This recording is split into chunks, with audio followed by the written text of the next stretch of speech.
evidentemente más sistemático.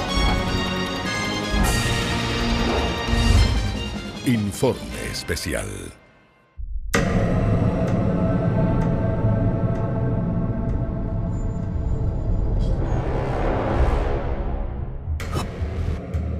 ¿Por qué la policía espió y fotografió el secreto encuentro del cardenal Ezzati con el sacerdote pedófilo Óscar Muñoz en la casa del arzobispado 6 meses después que el ex canciller se autodenunciara por abusos sexuales?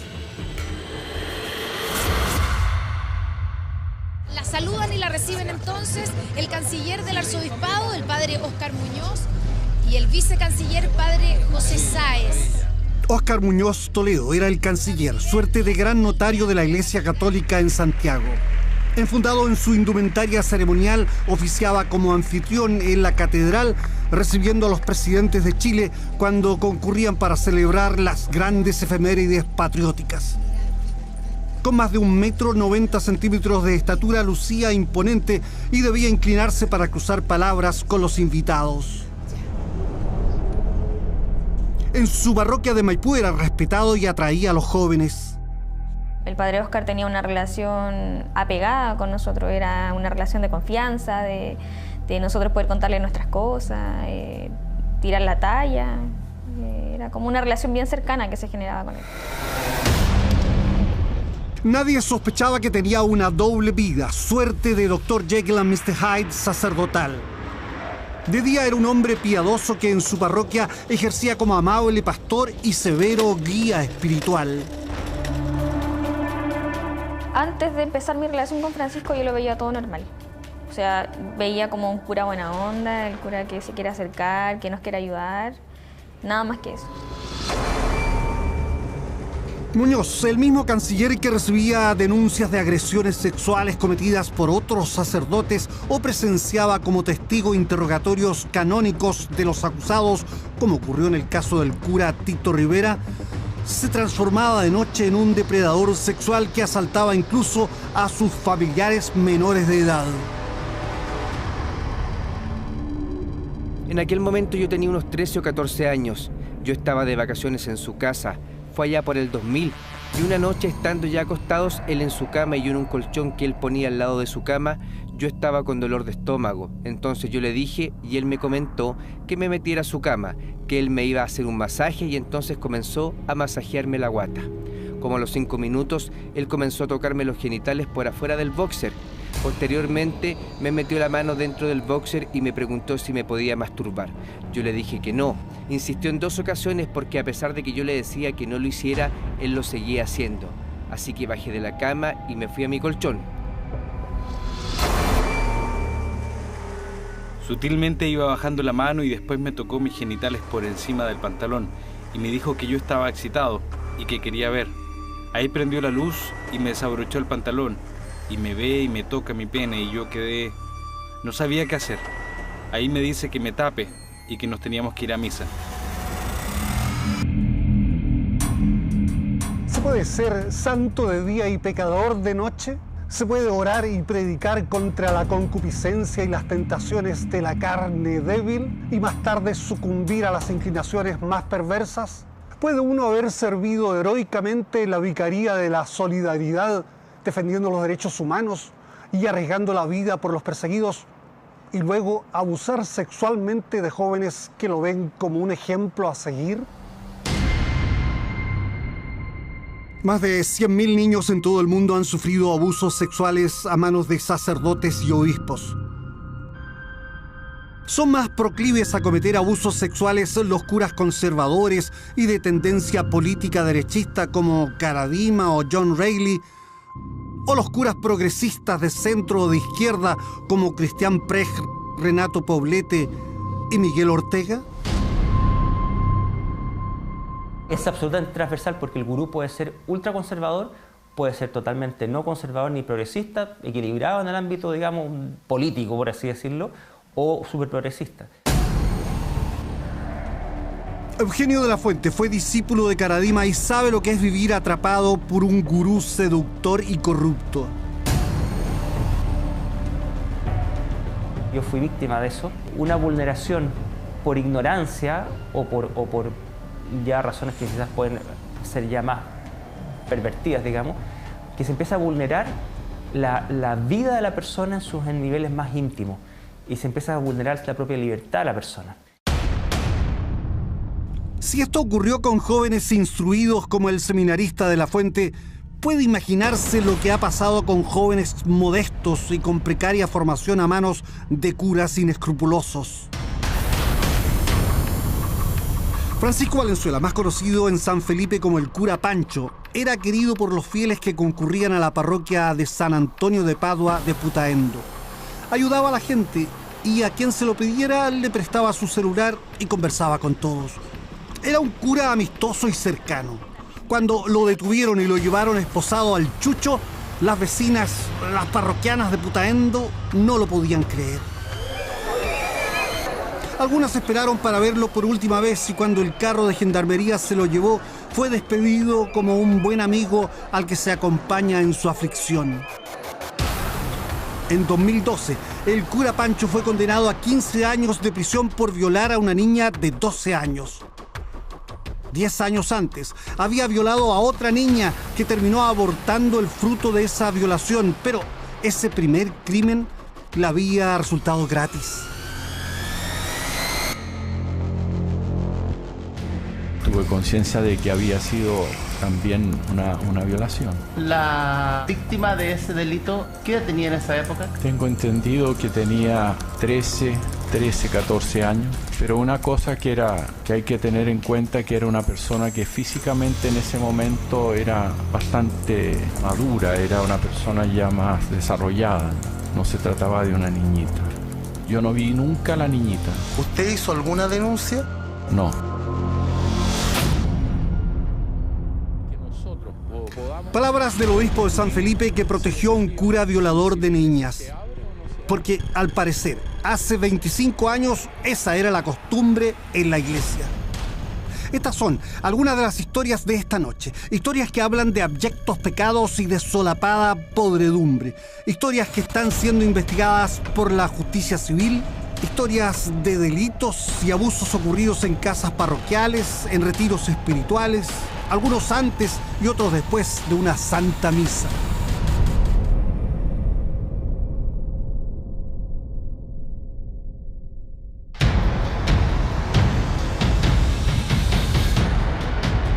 La investigación en general se refiere específicamente a la inclusión del homosexual. Aunque el suspendido fiscal Emiliano Arias ya no lo dirige, prosigue el mayor proceso contra miembros de la Iglesia Católica en América Latina. Decenas de sacerdotes, varios obispos y los 2 cardenales chilenos fueron sometidos a un juicio inédito en el continente. Ya hay varios tomos de transcripciones de interceptaciones telefónicas, contenidos de computadores y discos duros, fotografías secretas y toda una farragosa documentación incautada en sedes eclesiásticas de Santiago, Valparaíso, Concepción, Chillán, Osorno, Puerto Montt y el obispado castrense. Revisamos parte de las investigaciones canónicas de la propia Iglesia y antecedentes de la justicia civil. El 2 de enero del 2018, un hombre llegó a estampar una denuncia por abusos sexuales a la OPADE. Los funcionarios de la oficina encargada de canalizar acusaciones contra clérigos no salían de su asombro cuando reconocieron al espigado personaje. ¿Sí? Era el canciller Óscar Muñoz Toledo, quien se estaba autodenunciando por haber cometido faltas contra el 6º mandamiento. 3 meses antes, el canciller Muñoz había recibido a la presidenta Bachelet durante la celebración del Te Deum en la catedral. Ahora, y bajo presión de sus propios e indignados familiares, confesaba contrito solo uno de los abusos. Reconozco y asumo mi imprudencia con lo sucedido, No fue algo que yo buscara para aprovecharme de él por medio de regalos y ayudas. Fue una situación puntual que me duele y lamento, de lo cual me arrepiento de verdad. ¿Cuál había sido la confesada imprudencia del canciller? Hace 10 años, las encuestas mostraban que las instituciones más apreciadas por los chilenos eran Carabineros y la Iglesia Católica. Ambas entidades cercanas a la gente, una dando seguridad frente a la delincuencia, la otra brindando amparo espiritual y esperanza a los creyentes. Muchas cosas han cambiado en Chile y en el mundo. Hasta ahora, unos 15.000 sacerdotes han sido denunciados por abusos sexuales y la cifra incluye a obispos y cardenales. ¿Ha sido gracias a la transparencia en boga en Chile y en el planeta? ¿Ha sido gracias al periodismo que, soltando amarras censuradoras, interpela a instituciones humanas y divinas? ¿Se debe a la empoderada gente que ya no acepta comulgar con ruedas de carreta?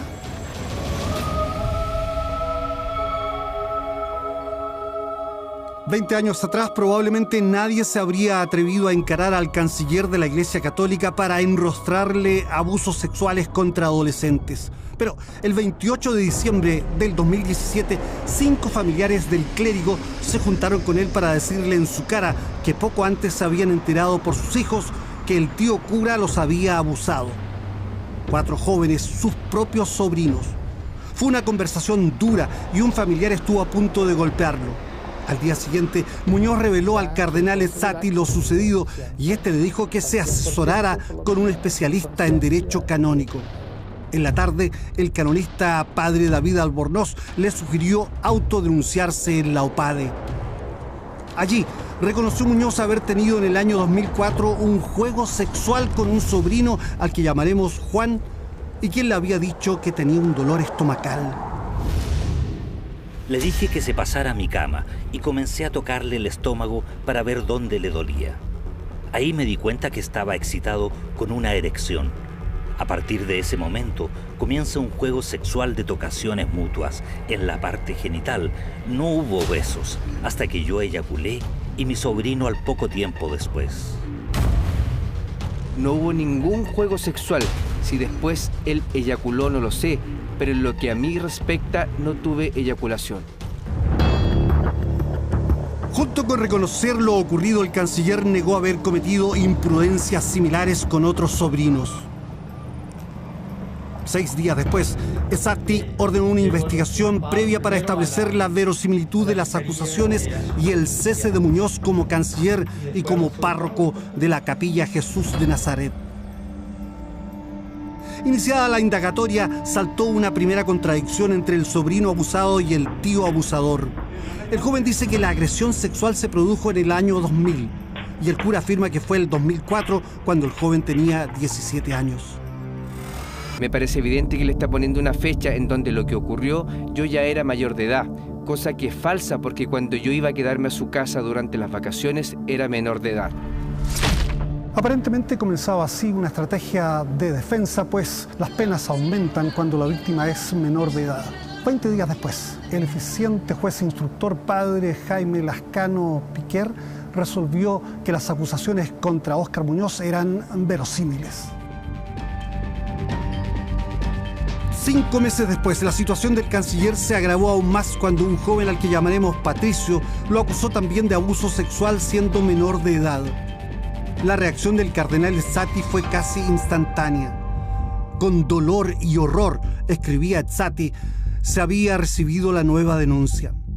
La familia del joven era católica y de misa dominical en la parroquia Inmaculada Concepción de Maipú. Patricio tenía poco más de 4 años cuando conoció por primera vez al cura Muñoz. Con el tiempo se convertiría en su acólito preferido y de adolescente empezó a sentir una vocación para convertirse en sacerdote. En aquel tiempo lo normal era que el padre Óscar saludara a todos sus hijos espirituales con un abrazo y un beso en la cara. Sin embargo, conmigo ya no eran solo besos en la cara, sino que me corría la cara y me besaba en la boca. Y los abrazos eran más largos. Yo tenía 14 años. El joven recuerda en su declaración hecha en el obispado el tenor de las primeras conversaciones con el padre Muñoz. Nos empezábamos a reunir en privado en su oficina en la parroquia y me empezó a preguntar cómo era mi vida afectiva, si me masturbaba, etc. Y hay un verdadero patrón para que son las típicas cosas, empezar con preguntas sobre sexualidad. Y claro, empieza con preguntas de te masturbas, tienes ya sexualidad, tienes malos pensamientos, y de ahí va increyendo hasta las cosas más bárbaras. Me pidió que le contara cómo lo hacía cuando me masturbaba, que lo hiciera con detalle. Recuerdo que él me sonreía y me decía que le contara con más detalles todavía. Para mí eso no era problema, puesto que era parte de nuestra confianza. Y a partir de ahí, después de esa etapa en que se ponen distorsiones en las relaciones, lo sacan del puro ámbito religioso y lo llevan a una situación de sumisión, empieza esta cosa de un avance progresivo a tocarle la rodilla al jovencito mientras lo está confesando. En la confesión siguiente no solo le induce los temas sexuales, sino que ya le toca el muslo, y así progresivamente hasta llegar a consumar delitos sexuales. A veces salíamos los tres juntos para comprar cirios y cosas de la iglesia. Siempre Rolando iba de copiloto y el padre Óscar le tocaba la pierna. Yo lo veía como algo normal. Nos escogen víctimas firmes, le hacen el quite a estos jóvenes que vienen como bien ordenados y que tienen una estructura de apoyo afectivo familiar sólida. Siempre van escogiendo a personas frágiles. Me seguía manoseando la guata y dándome besos en la boca, y yo le decía que no. Yo al principio lo tomaba como algo normal dentro de la relación de confianza que ambos teníamos.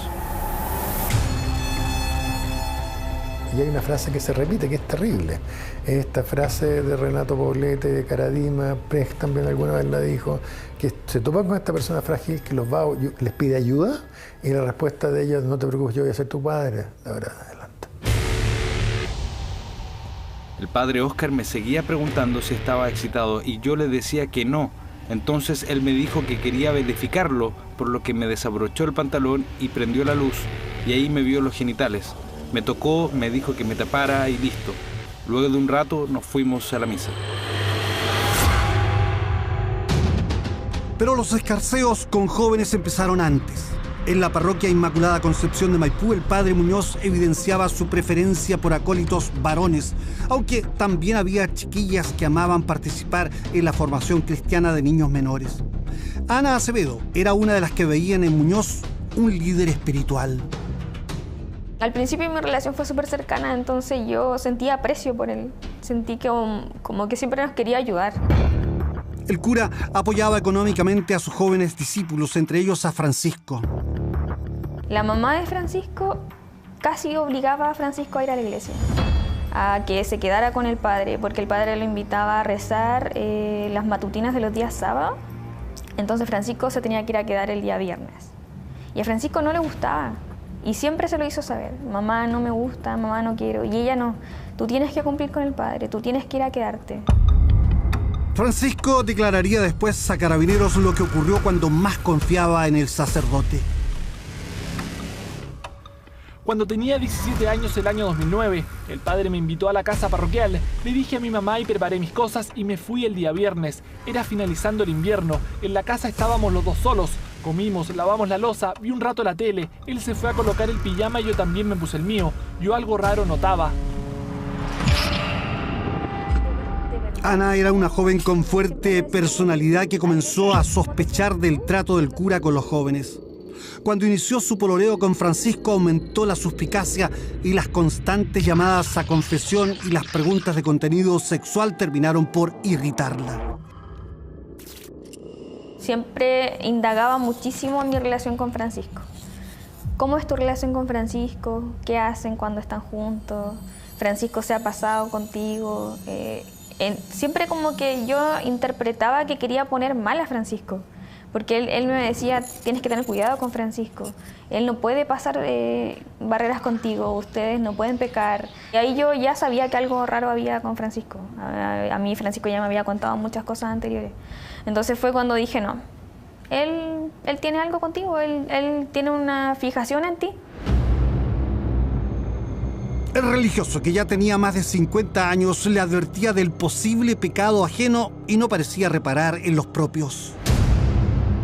Nos pusimos a conversar. Me preguntó si me daba besos con mi polola. Yo le dije que sí, que obvio, y me dijo que le mostrara cómo le daba los besos. Él quería que yo le diera un beso. Yo no se lo di. Luego se bajó el pijama sentado al lado mío y me mostró su pene. Estaba erecto y dijo que eso le había pasado conmigo. Me dijo si es que a mí me pasaba eso. Me decía que él estaba excitado. Yo estaba muy asustado. Él ahí intentó con fuerza tocarme el pene. Él quería masturbarme, pero no alcanzó. Yo estaba a punto de llorar. Me recosté en la cama un rato y él me abrazaba con fuerza y me dijo que nos quedáramos dormidos. Yo no me podía zafar de él. Estaba con muchos sentimientos ya, que como se me venía el mundo abajo. Él es muy grande, mide como 1,90 m. Le dije que me diera permiso para ir al baño. Él en ese momento tenía la pierna encima de mí, la sacó y me dejó salir.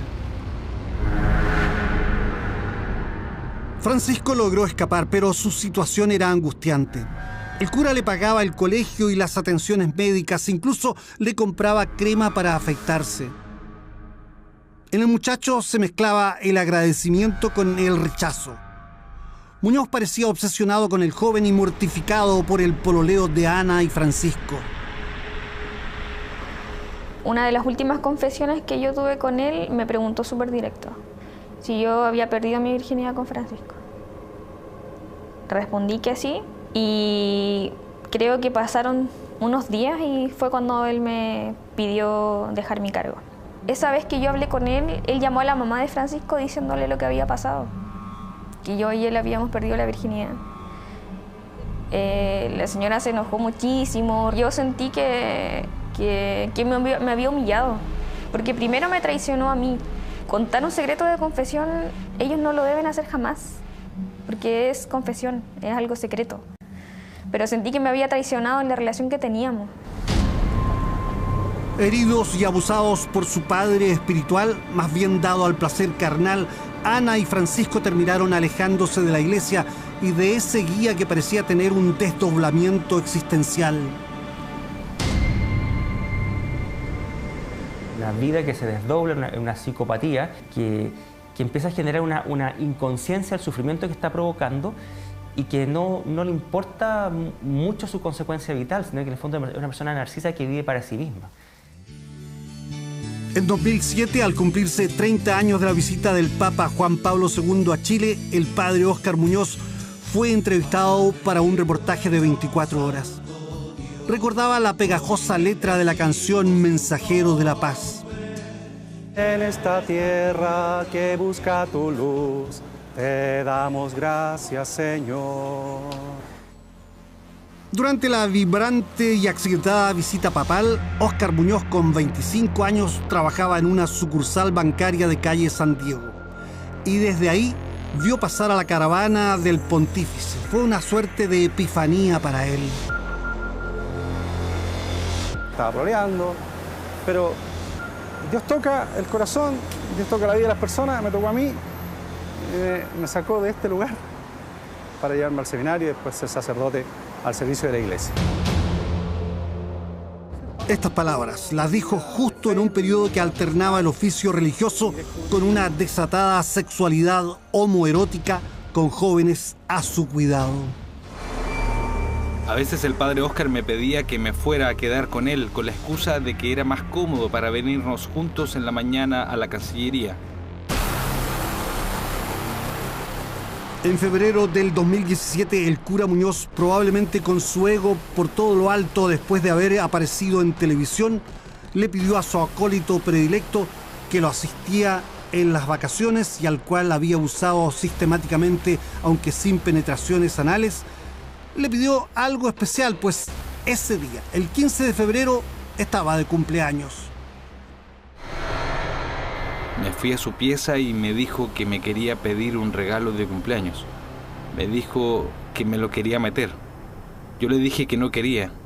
Me dijo que era parte del cariño y si yo le tenía cariño lo tenía que hacer. Pedimos una entrevista al ex canciller católico, pero él solo autorizó a su abogado rancagüino Gabriel Enríquez para hablar en su nombre. ¿Usted no le ha preguntado a él derechamente si es homosexual, si es bisexual, sí. si es...? Sí, por supuesto. ¿Y él qué dice? Que no. ¿Que no qué? Que no es homosexual. Lo hemos conversado. Fueron conversaciones que... Cuando uno asume una defensa de esta naturaleza, es evidente que trata de llegar a la verdad. El 2 de junio del año pasado, Patricio denunció los abusos del canciller en el arzobispado de Santiago. 20 días después, refirió las mismas situaciones en la Fiscalía de Rancagua. Allí contó que desde joven sintió una vocación por el sacerdocio y que desde el 2014 comenzaron los abusos de su preceptor espiritual, con besos en la boca hasta culminar con constantes encuentros que involucraron sexo oral, masturbación y sexo anal prolongados hasta el 2018. Ahora comenzaba la investigación de la Fiscalía. En junio, la policía inició las interceptaciones telefónicas al celular del canciller. Allí se evidenció que el cura Muñoz mantenía fluidas conversaciones con otros sacerdotes e incluso con el secretario del cardenal Ezzati. Y en definitiva, con el propio purpurado, como se revela en la siguiente transcripción en que el padre José Antonio Varas le dice a Muñoz que lo espere un momento porque está saliendo el arzobispo. Luego de una pausa, Ricardo Ezzati habla con Muñoz, con quien ya había coordinado una reunión. Es de imaginar la sorpresa de los interceptores de la comunicación. El mismo Ezzati, quien había denunciado con horror la acusación de abuso sexual contra el canciller Óscar Muñoz, ¿iba a reunirse con él? El cardenal le dice: no, espérate un momentito. ¿A las 3:30, 4 es posible que pudieras venir para acá? Muñoz responde que sí.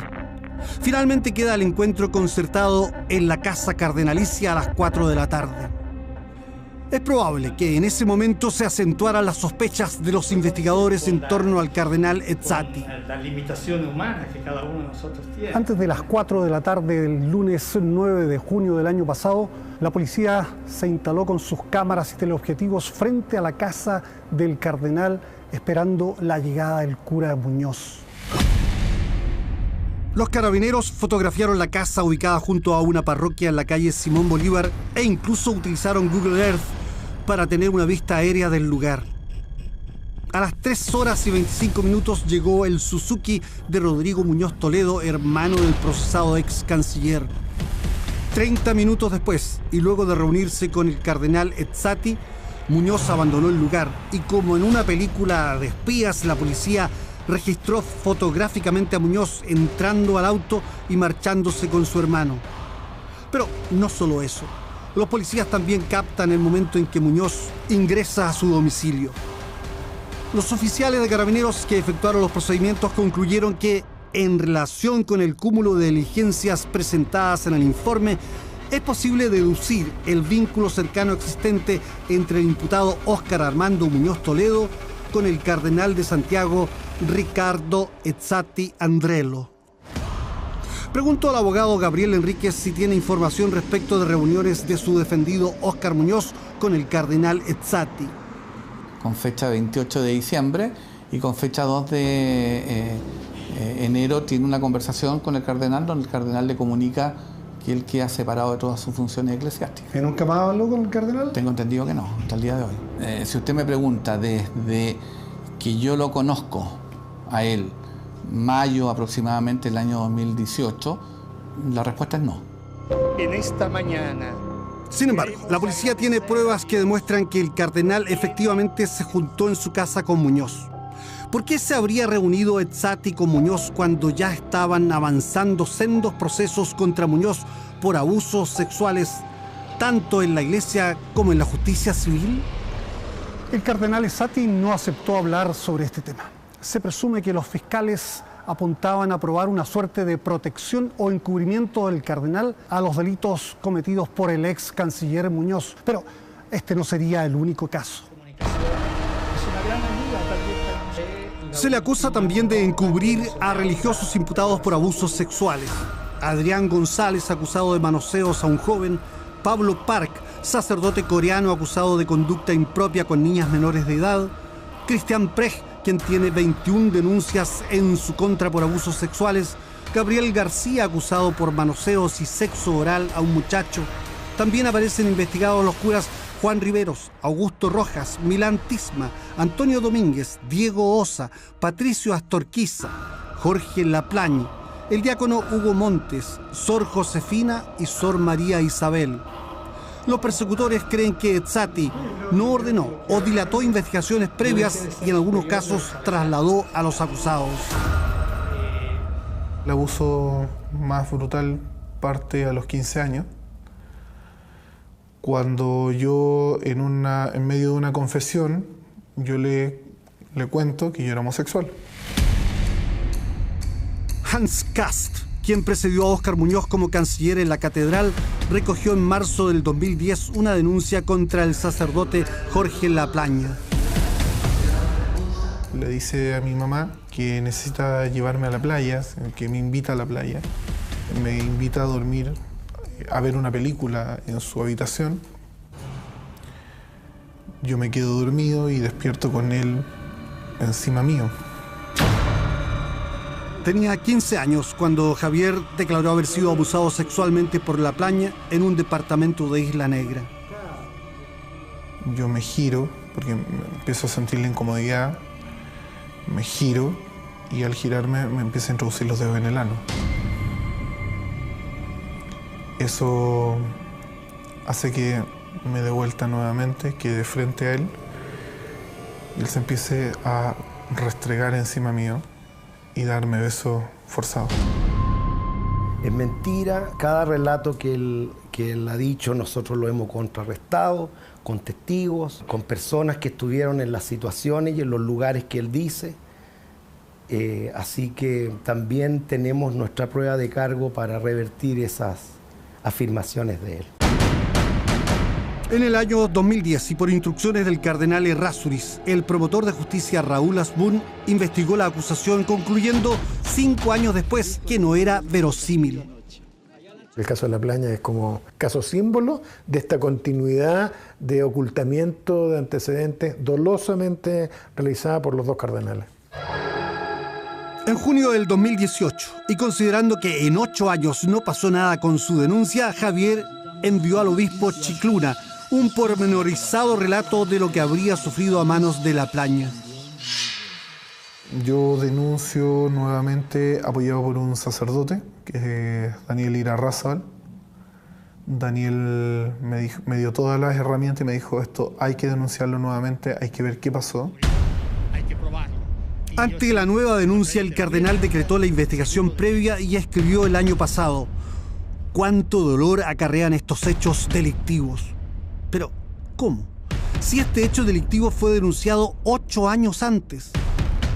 En breve referencia al caso Ezzati, nos dijo hace 2 meses que nunca tuvo simpatías por algún sacerdote abusador.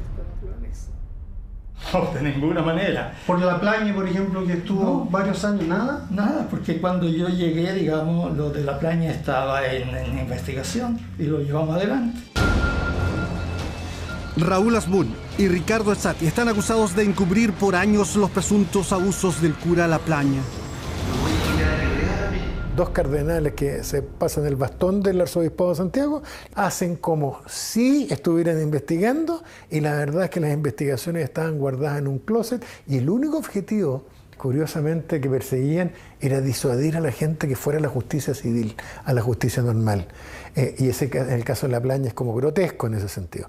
Y como además, lo otro que tiene el caso muy importante es que no solo están los cardenales arriba, sino que habían secuaces abajo. Hermosilla apunta al cura Raúl Asbun, quien fungió como promotor de justicia en los casos Laplaña y Precht, y al que califica de matón y secuaz de cardenales.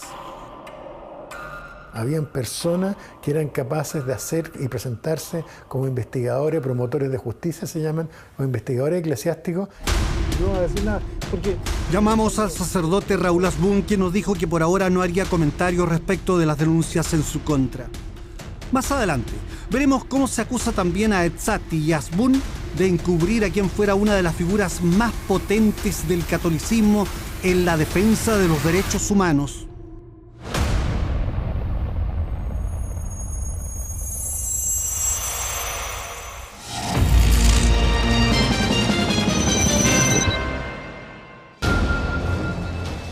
Raúl Asbun y Ricardo Ezzati están acusados de encubrir por años los presuntos abusos del cura Laplaña. 2 cardenales que se pasan el bastón del arzobispado de Santiago, hacen como si estuvieran investigando, y la verdad es que las investigaciones estaban guardadas en un closet, y el único objetivo, curiosamente, que perseguían era disuadir a la gente que fuera a la justicia civil, a la justicia normal. Y el caso de La Plaña es como grotesco en ese sentido.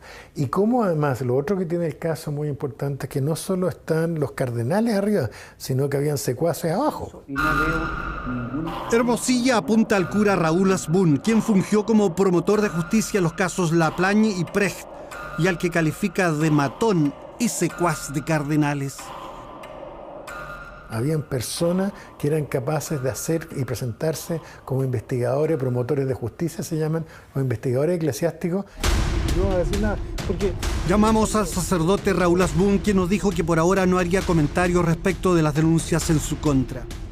Más adelante, veremos cómo se acusa también a Ezzati y Asbun de encubrir a quien fuera una de las figuras más potentes del catolicismo en la defensa de los derechos humanos.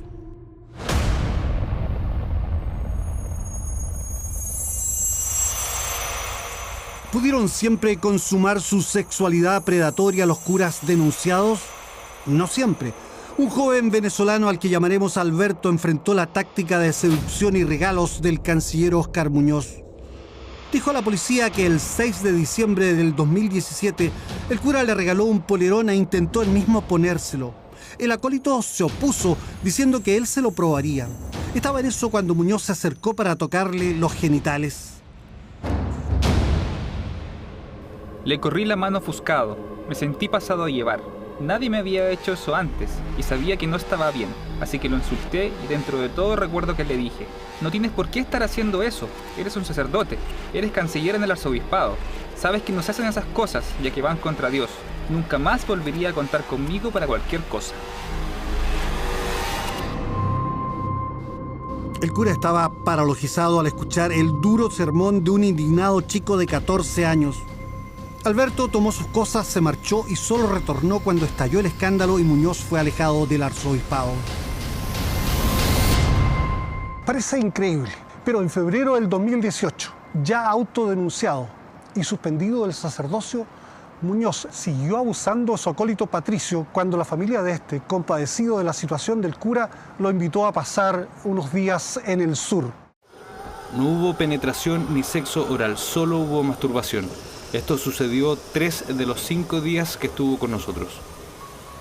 Sostenemos que ni aún en la eventualidad en que los hechos hubiesen ocurrido, algunos de ellos se dan en una edad etaria, llamémoslo así, que no permite tipificarlo bajo la forma en que el Ministerio Público lo ha tipificado hasta el día de hoy.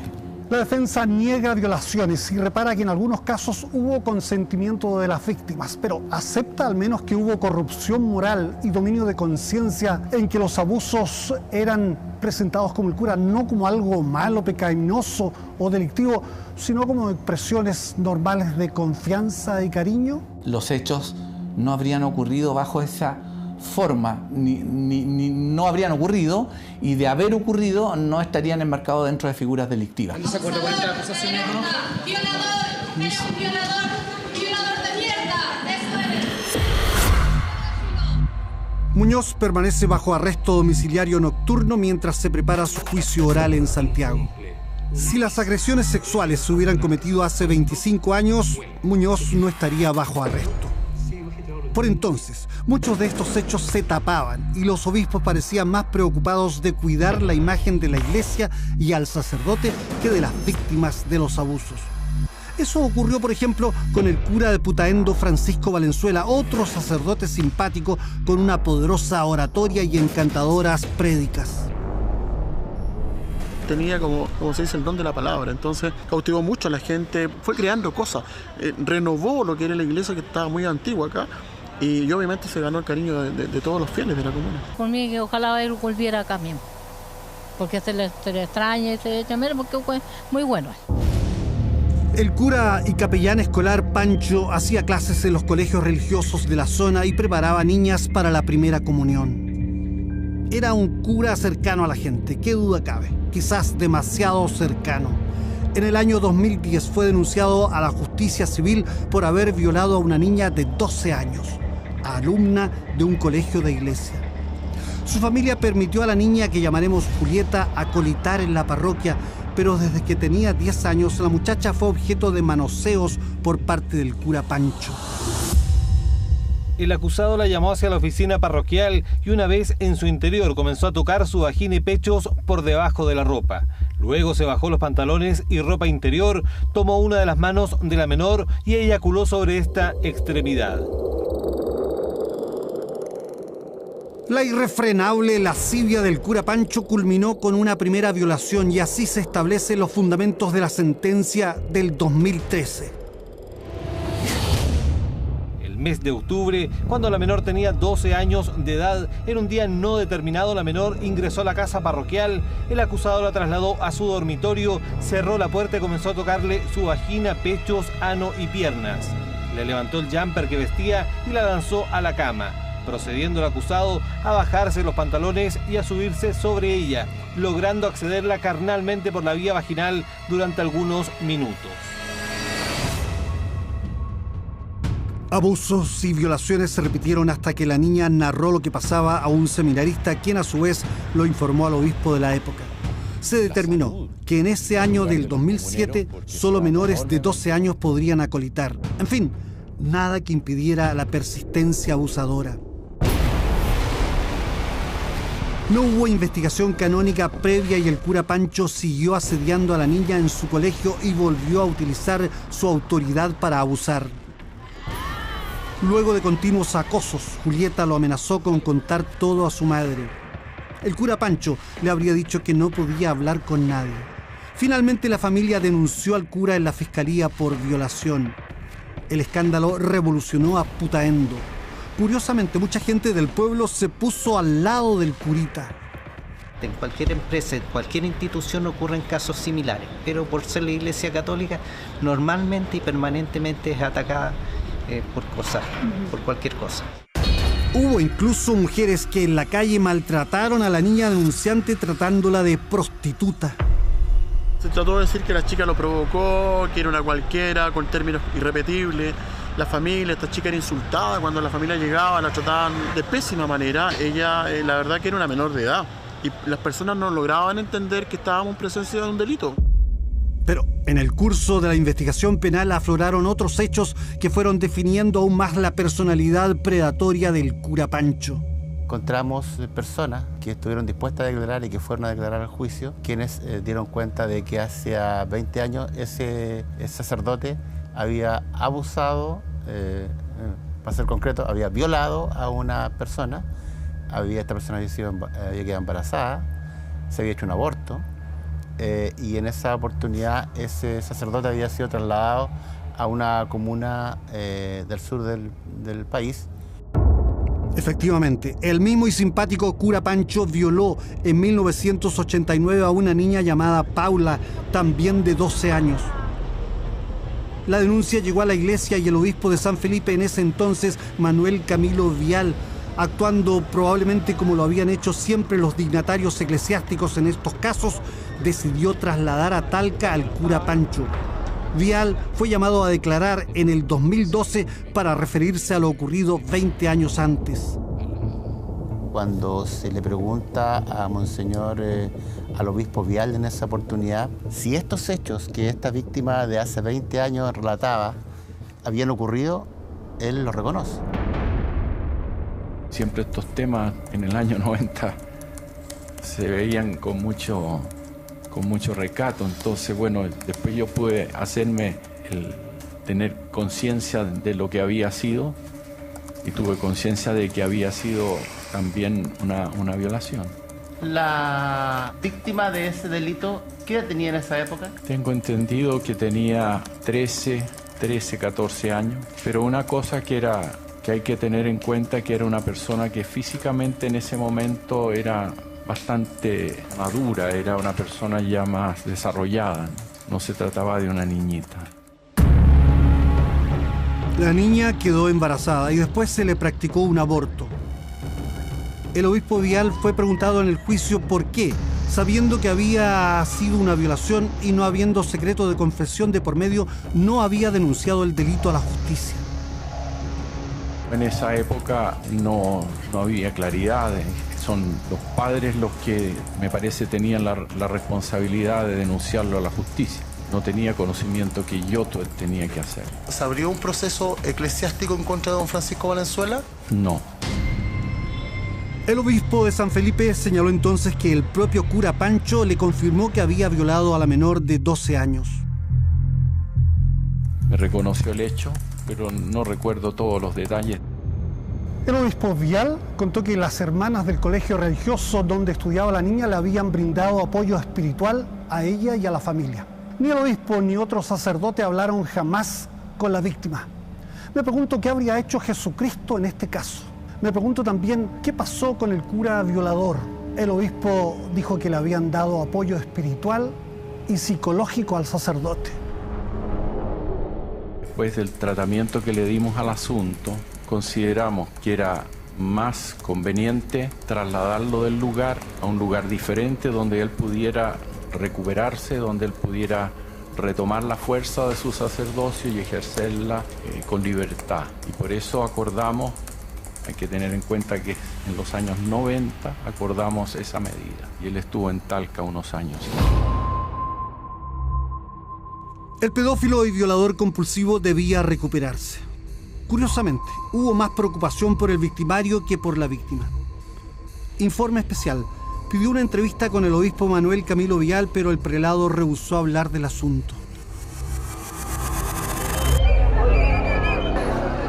No se puede perdonar a un genocida, no se puede perdonar a un torturador, no se puede perdonar a alguien que trató de exterminar la raza judía.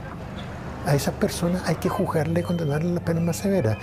Dentro de la misma categoría caben los pedófilos y los abusadores de conciencia a estas personas frágiles. Y creo que una de las cosas que explica este comportamiento serial, repetitivo durante 30, 40 años, es este tema de que todos ellos se confesaban y parece ser que habían sacerdotes que los absolvían. Con extraordinario candor, el obispo Manuel Camilo Vial dijo en el juicio contra el cura Pancho en San Felipe que abordó el tema de la violación de una niña en Putaendo con otro obispo. Resolvimos con el don Carlos González darle la oportunidad al sacerdote de en otro ambiente poder ejercer su ministerio, el que ejerció por muchos años con mucho éxito, por lo que yo supe, Talca. Bueno, lo que no supo Vial es que el cura Pancho no se recuperó en Talca porque allí volvió a sus prácticas de manoseos y violación contra niñas. En el hogar del Buen Pastor, agredió sexualmente en 1997 a la menor de nombre Melissa, quien testificaría también en San Felipe contra el cura Pancho. Le bajó los calzones, que ella le dijo que la dejara, él mojó sus genitales con saliva y quiso hacerlo con ella, le puso el pene en la vagina y después ella le pegó una patada en los genitales. Los testimonios de esta y otras víctimas que ilustran un histórico patrón de conductas del cura Pancho no fueron considerados en el fallo final que lo condenó a 15 años de cárcel por la violación de Julieta y al pago de una compensación a la víctima de 10 millones de pesos. La iglesia no pagó un peso. Los otros delitos entraron al pasado, al contexto y al olvido.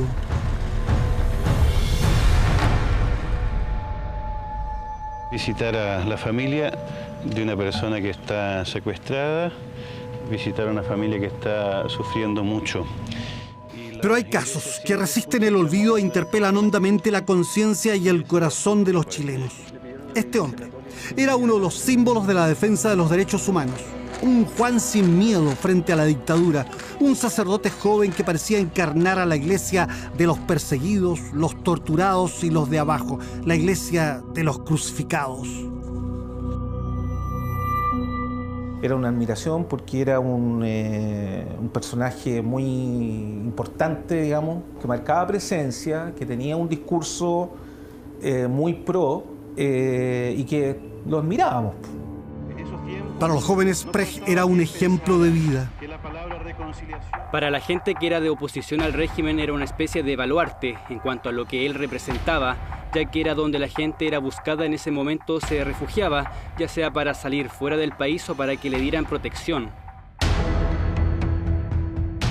Eran tiempos duros y la iglesia el amparo indispensable.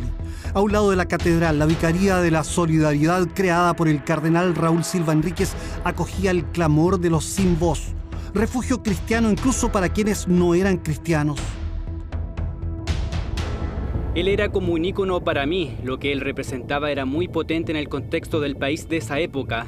Él en ese tiempo debe haber tenido cerca de 40 años. De cura tengo 23, antes estuve en el seminario. Curas como Cristian Prech mostraban una iglesia amiga, joven y en los fines de semana hasta entretenida. Nosotros lo encontrábamos choro porque éramos cabros chicos y que nos dieran whisky y que tomáramos con bebida, ¿cierto? Y que viéramos VHS y películas y lo que quisiéramos ver. Entonces se iba creando un ambiente de familiaridad donde cada vez había mayor cercanía. Jaime ya había sufrido acercamientos impropios a manos de los maristas, pero acota que los encuentros con los curas Ortega, Soiza, Piñeiro y Prech se transformaron en otra cosa. Recuerda haber vivido horas muy oscuras cuando fue a confesarse con Prech en la casa de los jesuitas en Padre Hurtado. Directamente se fue al tema de la masturbación. Y allí entonces empezó lo que yo llamo un juego de seducción. Y entonces de repente me vi que él, digamos, se acercó tanto que fue como que se me abalanzó encima y me empezó a besar en la boca con su lengua, que hasta el día de hoy recuerdo, y por el otro lado llevando una mano a mis genitales para que yo me empezara a tocar, tratando de que yo me excitara.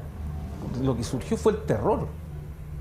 Y entonces yo me sentí de repente que él me envolvió como una serpiente que me tenía atrapado por la boca arriba, besándome con su lengua, que la metía una y otra vez, y con sus manos tocándome los genitales, y él excitado.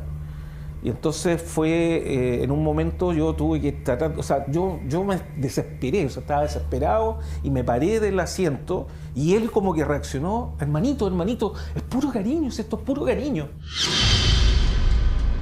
Prech, a quien intentamos infructuosamente entrevistar, diría después que nunca conoció a Jaime y que su denuncia era falaz. En el fondo te destruyeron la sexualidad, la masculinidad, la espiritualidad, todo. O sea, porque para ellos, mira, no significó nada, tanto que ni siquiera se acuerdan de nosotros. Pero a nosotros nos destruyó la vida. Luis tenía 19 años y declaró en la fiscalía que algunas veces se quedaba junto al vicario Prech y a otros 2 curas que vivían con él. Él comienza a manosear mi pecho hasta que llega a tocarme los genitales por debajo del pijama. Yo no supe qué hacer, me quedé como paralizado. Él comienza a decir que por los años 1965, 1967 fue a hacer un curso de liturgia a Roma. Él comienza a decirme que era una práctica habitual en la forma de expresar el cariño, el amor hacia la otra persona, tratando de naturalizar esa conducta, diciendo que así los hombres expresaban el cariño y el afecto. Es de imaginar la perplejidad de un joven idealista ante una supuesta práctica homoerótica aprendida en Roma, de la cual fue víctima en 2 ocasiones y que sería común entre algunos clérigos. En 1981, Luis fue detenido por la CNI, el aparato represivo del régimen. A mí me tienen secuestrado 2 días y me van a dejar a la casa de mis papás amenazado. Cristian me va a ver a la casa de mis papás y saca una declaración denunciando mi situación. Ahí me llaman para una entrevista a El Mercurio y Las Últimas Noticias. Ahí había un vínculo de afecto, de preocupación. Poco después, Luis narró lo ocurrido con Prech al sacerdote Andrés Lavé. Andrés Lavé me cuenta que después de haber conversado con Cristian Prech esta situación donde le reconocía los hechos, conversa con el vicario Juan de Castro, quien ya falleció, quien le pide a Andrés que pusiera la mano en una Biblia y bajo juramento le pidió que no le contara a nadie más lo que él sabía. En el 2011, cuando estalla el caso Caradima, proliferan también rumores en torno a Prech. En Estados Unidos se suicida el psicólogo Rodrigo Vela e irrumpe una denuncia de la familia Vela en contra de Prech. Se dijo que el suicidio se produjo después de una visita que le hizo el sacerdote. Según amigos de Prech, se buscó desprestigiarlo en venganza por su lucha por los derechos humanos. Luis fue llamado por Enrique Correa, ex ministro y dueño de una empresa de lobby. Yo voy a su empresa Imaginación y me dice lo mismo, de la derecha con Caradima y la izquierda con Prej. Me dice que él está ayudando a Prej, ad honorem. Relata Luis que junto a Correa visitaron al padre Lavé, quien les dijo que lo de Prej no era un hecho aislado, sino una conducta. Agrega haber escuchado que Correa conversó con los cardenales Errázuriz y Ezzati sobre este tema. Él, a su vez, declaró ante el vicario judicial Ortiz de Lascano. El cura Raúl Asbun asumió la defensa canónica de Prej. Ahí Raúl Asbun me dice que está haciendo la defensa y que él cree que puede zafarse de estas acusaciones. Me dice que lo de Caradima es realmente abuso y lo de Cristian era otra cosa, que no era abuso sino otra cosa. Me señala que esto no es un abuso en sí, sino algo menor, bajándole el perfil a lo que me había sucedido. En 2012, Prej fue separado de sus funciones sacerdotales y el año pasado el Papa Francisco lo expulsó del sacerdocio. Enrique Correa diría después: por fin encontraron a un cura de izquierda para destruirlo. Hoy, Prej es uno de los muchos religiosos acusados de abusos sexuales o de encubrimiento de los mismos. Algunos, incluso dentro de la Iglesia Católica, hablan de podredumbre.